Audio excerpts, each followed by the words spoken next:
সুধী দর্শক মণ্ডলী, উন্নয়নে পিকেএসএফ অনুষ্ঠানে আপনাদেরকে স্বাগত জানাচ্ছি।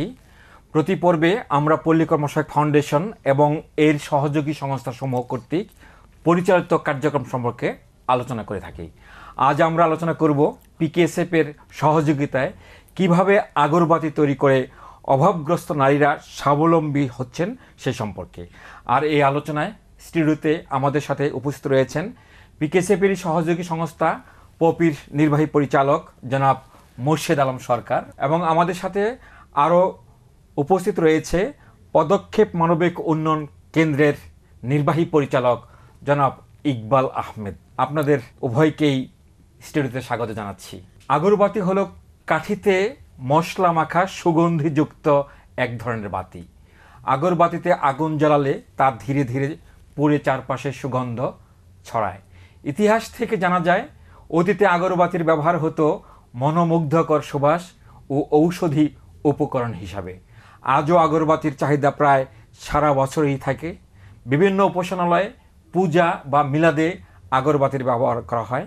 এছাড়া সুগন্ধি হিসেবেও এখন অনেকে প্রতিদিন ঘরে বা দোকানেও আগরবাতি ব্যবহার করে থাকেন। দর্শক মণ্ডলী, চলুন জেনে আসি নীলফামারী জেলার সৈয়দপুরের আগরবাতি তৈরি এবং এর উদ্যোক্তাদের সম্পর্কে।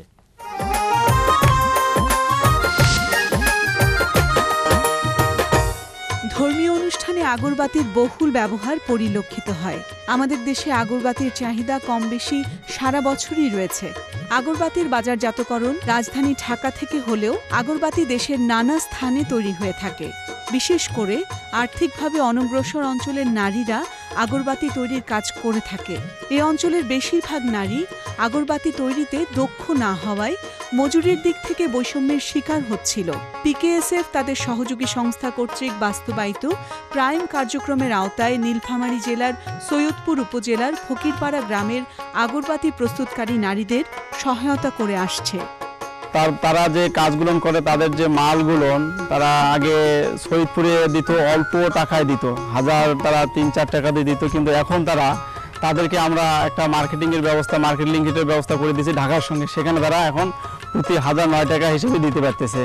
এতে তাদের আয়টা আরও বেড়ে গেছে এবং তাদের যে বাড়তি আয়টা সংসারের কাজে লাগার পাশাপাশি তারা সঞ্চয় করতেছে এবং এতে আমাদের যে তারা ঋণগুলো নিচ্ছে তাদের ঠিকমতো কিস্তি দিতে পারতেছে, তাদের আর সমস্যা হয় না এবং তাদের পিছনে ফিরে তাকাতে হচ্ছে না। বেশ কয়েক বছর আগে থেকেই এই গ্রামের কয়েকটি বাড়ির মহিলারা আগরবাতি তৈরি করে আসছে। তবে এই গ্রামের বেশিরভাগ মহিলাদের কাজ করার ইচ্ছা থাকা সত্ত্বেও কাজের অভাবে সাংসারিক কাজের বাইরে আয়বর্ধনমূলক কোনো কাজ করতে পারত না। ঠিক সেই সময় পিকেএসএফ এর সহযোগী সংস্থা প্রাইমের আওতায় এই গ্রামের বেশ কিছু নারীকে আগরবাতি তৈরির প্রশিক্ষণের ব্যবস্থা করে এবং প্রশিক্ষণ শেষে তাদের কাজের ব্যবস্থা করে। এই গ্রামের মহিলাদের আগরবাতি তৈরির যে সামান্য পুঁজি দরকার তা তাদের নেই। সেই পুঁজিহীন মহিলাদের আর্থিক সহায়তাও পিকেএসএফ তাদের সহযোগী সংস্থার মাধ্যমে করে আসছে। প্রয়োজনীয় পুঁজি পেয়ে তারা বিপুল উৎসাহে কাজ শুরু করে। আমি আইডিয়ারিস থেকে ট্রেনিং পেয়েছি, ওই টাকা দিয়ে আগরবাতি তৈরি মশলা কিনে এনে আমি নিজে বাড়িতে তৈরি করি। কাজটা আমরা সকাল থেকে 11টা পর্যন্ত করি, তারপর উঠে সংসারে কাজ সামলাই, রান্না বান্না করি, গরু ছাগল দেখে আবার বিকেলে বসি মানুষের কাছে না যে ওইটা কাজ করে আবার সময়টা কাটাই। সপ্তাহে 2000 টাকার মশলা যদি আনি নিজে কিনে, ওর মধ্যে 500 টাকা লাভ বের হয়। ওই টাকার আয় রোজগারে আমরা সংসার চালাই, বাচ্চাদের লেখাপড়া করাই, তার মধ্যে গরু ছাগল কিনছি ঋণ নিয়ে, ওগুলো দিয়ে আমরা কিস্তি চালাই। বসে না থেকে নিজে বাড়িতে পরিশ্রম করে দিন যাপন করি। আবার কেউ কেউ সৈয়দপুরের মহাজনের কাছ থেকে আগরবাতি তৈরির প্রয়োজনীয় উপকরণ সংগ্রহ করে মজুরি ভিত্তিতে আগরবাতি তৈরি করে।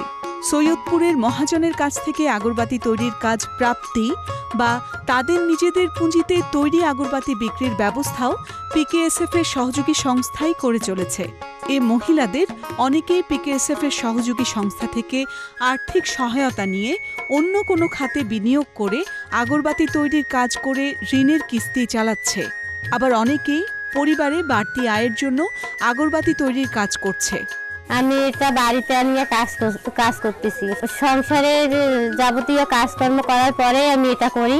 আমার স্বামী চাকরি করে আর আমি বাড়িতে বসে এই আগরবাতি তৈরি করি। করার পরে সপ্তাহে যেটা 500-600 টাকা পাই, পাওয়ার পরে এই টাকাটা আমার সংসারের কিছু বাড়তি খরচ করি আর কিছু টাকা আমি সঞ্চয় করি। এই গ্রামের প্রতিটি বাড়িতেই আগরবাতি তৈরি হচ্ছে। যেদিকেই চোখ যায় চোখে পড়ে আগরবাতি রোদে শুকাচ্ছে। একসময়ের কর্মহীন গ্রামের মহিলারা পিকেএসএফ এর সহযোগী সংস্থার আর্থিক ও কারিগরি সহায়তা পেয়ে কর্মমুখর গ্রামে পরিণত হয়েছে। শুধু কর্মমুখরতাই নয়, এই গ্রামের দুস্থ অসহায় নারীরা পেয়েছে আর্থিক সচ্ছলতা।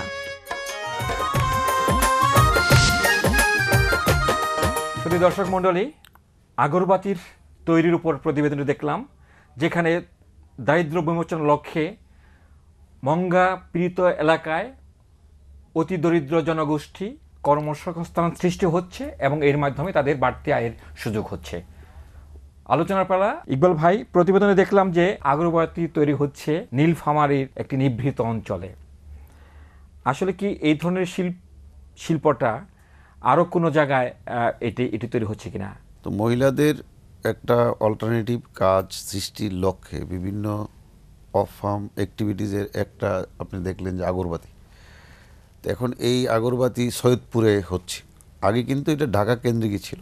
আচ্ছা, সেটাই। কিন্তু সেটা বিকেন্দ্রীকরণ হয়নি। আপনি এখন দেখছেন যে মঙ্গা পীড়িত এলাকা সৈয়দপুর, সেখানে আগরবাতি আজকে পল্লী কর্ম সহায়কের মাধ্যমে আমরা প্রশিক্ষণ দিয়ে গ্রুপকে তৈরি করে ওখানে আগরবাতির প্রদর্শন করাচ্ছি। ওখানে একটি বিশেষ লক্ষ্য ছিল, কারণ এলাকাটা ছিল মঙ্গা পীড়িত। মঙ্গার সময় কাজের সৃষ্টি করাই ছিল আমাদের মূল লক্ষ্য, এবং সেখানে এই মাধ্যমটা হলো আগরবাতি। কিন্তু প্রশিক্ষণ দিয়ে কেউ কেউ উপকরণ তৈরি করে এটা বাজারজাত করছে, আবার কেউ কেউ মহাজনের মাধ্যমে এই কাজটা হচ্ছে। জনাব মুর্শিদ আলম সরকার, আপনার কাছে প্রশ্ন সেটা হলো যে এই যে আগরবাতি, এইটা কি ব্যাপকভাবে প্রসারের সুযোগ আছে কিনা? এখন কিন্তু অনেক জায়গায় অনেকভাবে এটা ব্যবহৃত হচ্ছে, এবং এর আগে ছিল শুধু ধূপকাঠি হিসাবে ইয়ে করতো, কিন্তু বর্তমানে এটার কিন্তু চাহিদা আস্তে আস্তে বেড়ে যাচ্ছে। কারণ হলো অনেক ব্যবসা প্রতিষ্ঠান খুলেই আগরবাতি দিয়ে এটাকে আরম্ভ করা হয়। তো সেই কারণে এটা কিন্তু চাহিদা আস্তে আস্তে বেড়ে যাচ্ছে। সেই চাহিদা বাড়ার সাথে সাথে দেখা যায় আগে যে প্যাকেটগুলো ছিল, এখন প্যাকেটেও আকর্ষণীয়তা আসছে, বিভিন্ন ধরনের প্যাকেটজাত করা হচ্ছে, যেটার কারণে যারা ক্রেতা যারা এটা নেয় তারা খুব আগ্রহ ভরে নিচ্ছে। সুতরাং এই দিকটা কিন্তু এখন মার্কেটের প্রশ্নে দেখা যায় যে ক্রেতা যেটা চায় সেই চাহিদা অনুসারে সরবরাহ হচ্ছে কিন্তু বিভিন্ন জায়গায়, বিশেষ করে চক বাজারে এটার হোলসেল মার্কেট। তারাই দেশের বিভিন্ন জায়গা থেকে, এখানে শুধু নীলফামারীর সৈয়দপুরে না, আগে ঢাকায় ছিল, এখন নেত্রকোনা, মুন্সিগঞ্জ আরো অন্যান্য প্রত্যন্ত অঞ্চলে হচ্ছে। সেটা তারাই বিভিন্ন জায়গায় অর্ডার দিচ্ছে এবং সেখান থেকে তাদের চাহিদা মাফিক নিয়ে আসছে। তার মানে বাজারজাতটা হচ্ছে ঢাকার চক বাজারে। ঢাকা চক বাজার বড় ধরনের বাজারটা ঢাকা চক বাজার, আর লোকালেও কিছু কিছু যেটা লোকাল ডিমান্ড ফুলফিল করার জন্য। আপনারা যখন পুঁজিটা সভা করেন তখন তো তার মার্কেটটা জানাও আপনাদের প্রয়োজন অবশ্যই, যে কারণ এটার মধ্যে আপনাদের পুঁজি সভা করছেন। মার্কেট সম্পর্কে আপনাদের ধারণা আছে কি না, যে বর্তমানে মার্কেট কত আর আমাদের উৎপাদনের পরিমাণটা কত? একেবারে অঙ্কে বলা যাবে না কি পরিমাণ লাগবে। যদি মার্কেট না থাকতো, ইন্ডিয়া থেকে প্রচুর পরিমাণে এখন আগরবাতি বাংলাদেশে আসছে, সেটাও কিন্তু চলছে, সেটাও কেটে যাচ্ছে। আমাদের উৎপাদনের পরেও বাহির থেকে যেহেতু আমদানি হচ্ছে যে কোনো ওয়েতে, সুতরাং বোঝা যাচ্ছে যে পুরো দেশে এটার ব্যাপক চাহিদা রয়েছে। তো এটা শুধুমাত্র মুষ্টিমেয় কিছু জায়গা থেকে আমরা উৎপাদন করছি। এখন যদি এটার কারিগরি দক্ষতাকে আরও একটু উন্নয়ন করে এবং এটাকে আরেকটু গ্রাহক উপযোগী করা, বিভিন্ন আঙ্গিকে করা যায়, যেমন এখন এক ধরনের আমরা আগরবাতি দেখেছি একটু আগে আমাদের ইয়াতে, তো এটা কিন্তু সবটাই ম্যানুয়াল পদ্ধতি। এখানে যদি আমরা মেশিনে অথবা টেকনোলজির সম্পৃক্ত করা যেত, তাহলে কিন্তু এটার আরো মানের দিক থেকে অনেক উন্নত হতো এবং প্রোডাকশন কস্টও কমে যেত। এই প্রসঙ্গে আমার একটা প্রশ্ন, সেটা হচ্ছে যে বিদেশে যদি আমরা এটা দেখি, পার্শ্ববর্তী দেশেই অনেক ফার্ম রয়েছে যারা আগরবাতি তৈরি মেশিন আমদানি করছে, রপ্তানি করছে। বাংলাদেশে কি এটা এরকম আছে কিনা, যে যেখানে আগরবাতিগুলো মেশিনে তৈরি হচ্ছে? কারণ আমরা যেটা দেখলাম ম্যানুয়াল, মেশিনের কি হচ্ছে এরকম কি আপনাদের কাছে কোনো সংবাদ আছে? আমি একটা ছোট্ট মানে উদাহরণের মাধ্যমে বলি যে আমরা আগে মোমবাতি হাতে মানে দিয়ে মানে আপনার পেঁপে গাছের নল, হ্যাঁ নল দিয়ে আগে মোমবাতিটা বানানো হতো, এটা আমরা ছোটবেলায় বানাতাম। কিন্তু বাংলাদেশে কিন্তু এখন অন্য মেশিন জাতীয় জিনিস চলে আসছে যেটা আমাদের লোকালি তৈরি হচ্ছে, সেটাকে এখন কিন্তু ব্যাপক আকারে এই মোমবাতি বানাচ্ছে। তেমনিভাবে আগরবাতি তো আমরা যদি মানে হয়তো তেমনভাবে মেশিন এখনও বেরিয়ে আসে না বাংলাদেশে, এটাকে যদি একটুখানি কারো সহযোগিতা নেওয়া যায় বাহিরের কোথাও, যেমন ইন্ডিয়াতে আছে, সেখান থেকে একটু সহযোগিতা নিলে কিন্তু ইজিলি বাংলাদেশের যে কোনো, যেমন ধরেন জিঞ্জিরা অথবা এই মেশিন তৈরি করা যেতে পারে, সম্ভব। এই মেশিন তৈরি করা যেতে। আগরবাতিতে টেকনোলজির ব্যবহার সম্পর্কে আমরা আরও আলোচনা করব, তার আগে একটি বিরতি নিতে হচ্ছে। সুধী দর্শক মণ্ডলী, বিরতির সময় হলো এবং বিরতির সময় আমাদের সাথে থাকবেন।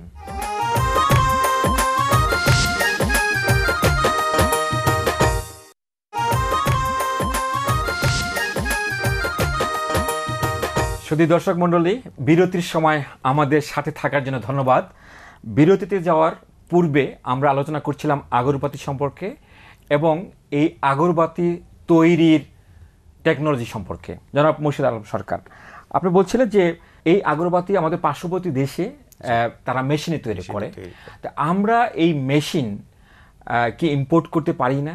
আমরা কি ওয়েট করব অতদিন? আমাদের এখানে এই মেশিনটা কবে আমরা তৈরি করব, তারপরে আমরা এটা আমাদের উদ্যোক্তাদেরকে সাপ্লাই দেব, নাকি এখনই আমরা আমদানি করার সময় সৃষ্টি হয়েছে? মেশিন আমদানির ব্যাপারে সেটার উদ্যোগ নিতে গেলে হয় ঢাকাতে কোনো ভাইয়ের সৃষ্টি করতে হবে, অথবা যারা আমরা সংস্থার সাথে জড়িত, ইভেন পিকেএসএফ আছে, পিকেএসএফ সহযোগিতায় যদি মেশিন আমদানির ব্যাপারটাকে এনশিওর করা যায়, তো আপনাদের লিফট প্রোগ্রামের মাধ্যমে, তাহলে কিন্তু অনেকটা দেখা যাবে যে এটার সমস্যার সমাধান হয়ে যাবে। কারণ একটা অ্যামাউন্ট লাগবে, সেই অ্যামাউন্টটা লিফট প্রোগ্রামের মাধ্যমে যদি পিকেএসএফ দেওয়া যেতে পারে, উন্নয়ন সংস্থাকে সহযোগিতা করে, অবশ্যই এটাকে আমদানি করা সম্ভব। তবে তার আগে দেখতে হবে যে আসলে তাদের মূল্য কত, সেটাই, এবং কি প্রসিডিউরগুলো রয়েছে। একটা থ্রেট কিন্তু এটার পিছনে রয়ে গেছে। ইন্ডিয়া থেকে যেভাবে এখন আসছে এবং তাদের যে প্যাকেটজাত খুব সুন্দর, আপনি আগরবাতির কথা বলছেন, আগরবাতির ইন্ডিয়াতে ব্যাপক ডিমান্ড আছে, কিন্তু বাংলাদেশের টাঙ্গাইল শাড়ি ইন্ডিয়াতে খুব চলে, বাংলাদেশে আগরবাতিও খুব সহজে চলবে যদি আমরা ওখানে বাজারজাত করতে পারি। তো সেই জন্য ইন্ডিয়ার আশাটা যদি আমরা কোনোভাবে বন্ধ করতে পারি আর আমাদের এটাকে যদি ওখানে প্রবেশ করাতে পারি, তাহলে দেখা যাবে একটা বিশাল বিরাট একটা বিপ্লবের। এটা একটা পলিসির ব্যাপার, নীতির ব্যাপার, সেটা ডেফিনেটলি সংশ্লিষ্ট সকলে এই দৃষ্টিটা দিবেন। এই সম্পর্কে যদি একটু বলেন কি কি উপকরণগুলো এবং কি কি ব্যাকওয়ার্ড ফরওয়ার্ড, এটা আমি আপনার কাছে আসবো। ইকবাল ভাই প্রথমে একটু বলবেন। সুগন্ধিটা কিন্তু আমাদের দেশে এখনো আপনার প্রোডাকশন সেই লাইটে হচ্ছে না, এটা বাইরে থেকে আনতে হচ্ছে। আচ্ছা, বিশেষ করে আপনি দেখবেন যে মিশরে এটার প্রোডাকশন হলো প্রচুর, পাকিস্তানে আছে কিছু প্রোডাকশন, ইন্ডিয়াতেও আছে। তার মানে বাংলাদেশ এটা ইম্পোর্ট করছে। কয়লাটা লাগে, এটা বাংলাদেশে। আর একটা ওই যে আঠা জাতীয় লাগে, এটাও বাংলাদেশে। আর প্যাকেজিংটা তো আপনার বাংলাদেশি হচ্ছে। তো ইনফ্যাক্ট এটার ভ্যালু এডিশন প্রসেসে যদি কাজ না হয়, মানে আমরা যেহেতু এটাকে একটা অল্টারনেটিভ ওয়ার্ক হিসেবে দেখছি এবং হচ্ছে, আর ইন্ডিয়া আপনার এখানে অনেক আগায়, কিন্তু তবে আসার বিষয় যেটা সেটা হলো যে ইনপুট বেশি বাহির থেকে আনতে হয় না, প্রস্তুতের সেটা ম্যাক্সিমামটাই 80% আমাদের দেশে হয়। এক শ্রেণী উদ্যোক্তা দেখলাম তারা নিজেরাই তৈরি করছে এবং মার্কেটিং করছে, আবার কিছু কিছু লোক দেখলাম যারা মহাজনের মাধ্যমে এটা বাজারজাত করা করছে। এই যে মহাজনের মাধ্যমে যারা বাজারজাতটা করছে, ডেফিনেটলি তাদেরকে কিন্তু আপনাদের পুঁজিটা লাগছে না, কিন্তু না, কারণ সেই পুঁজিটা দিচ্ছে মহাজন। আপনারা কি এটা কোনো বিশ্লেষণ করেছেন কি না, যে কোনটা আসলে লাভজনক? আসলে কিন্তু আগরবাতির অনেক আগে থেকেই এটা প্রচলিত, কিন্তু এটা ভ্যালু এডিশন প্রসেসটা এখনো একটা ম্যাচিউর স্টেজে আপনার যায়।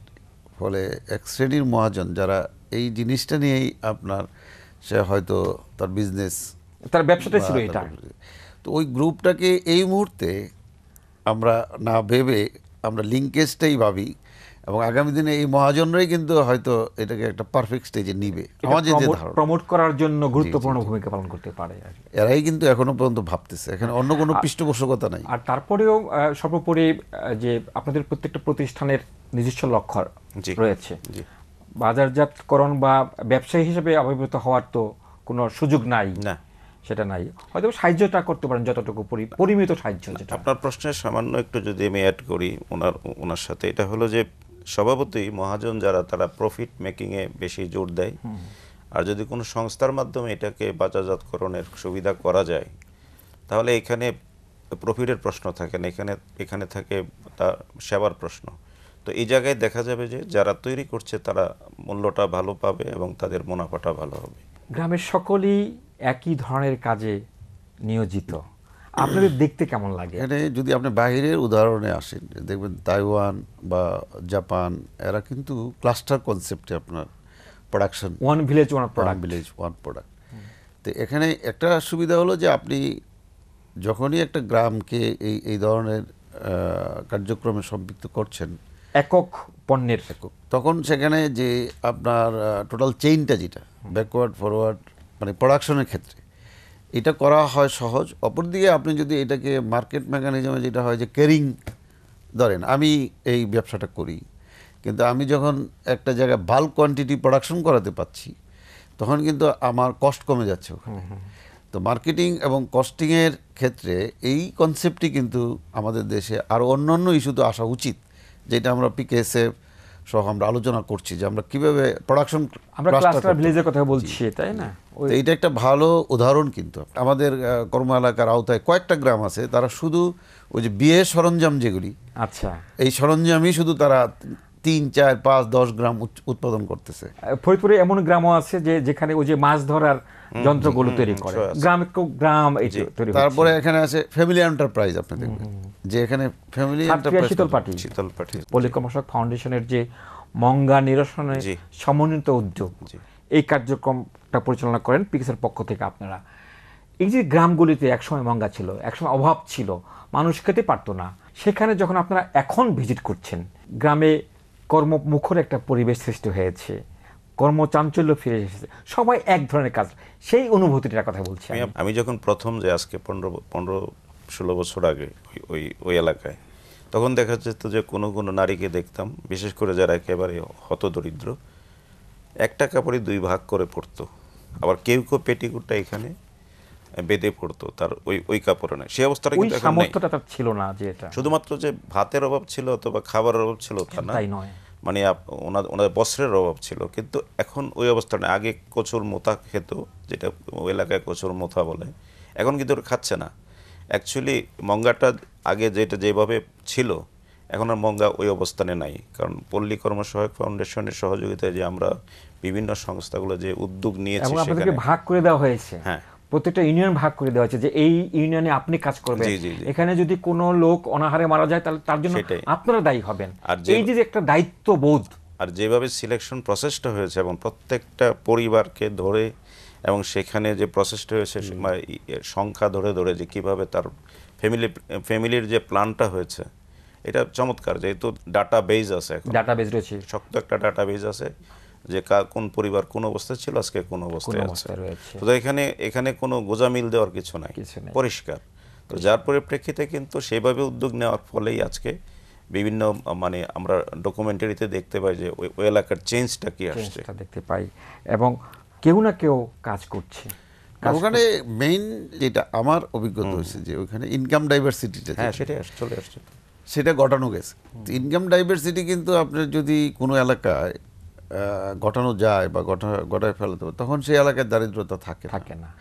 আর দারিদ্রতা তো একটাই কারণ যে আমার ইনকাম নাই, তাই না? ইনকাম পভার্টিটাই সোর্স অফ ইনকাম সৃষ্টি হয়েছে। তো মঙ্গা এলাকায় পিকেএসএফ এর সহায়তায় আমরা ওটা করতে পারছি। তবে আরো ব্যাপক হয়তো করা সম্ভব।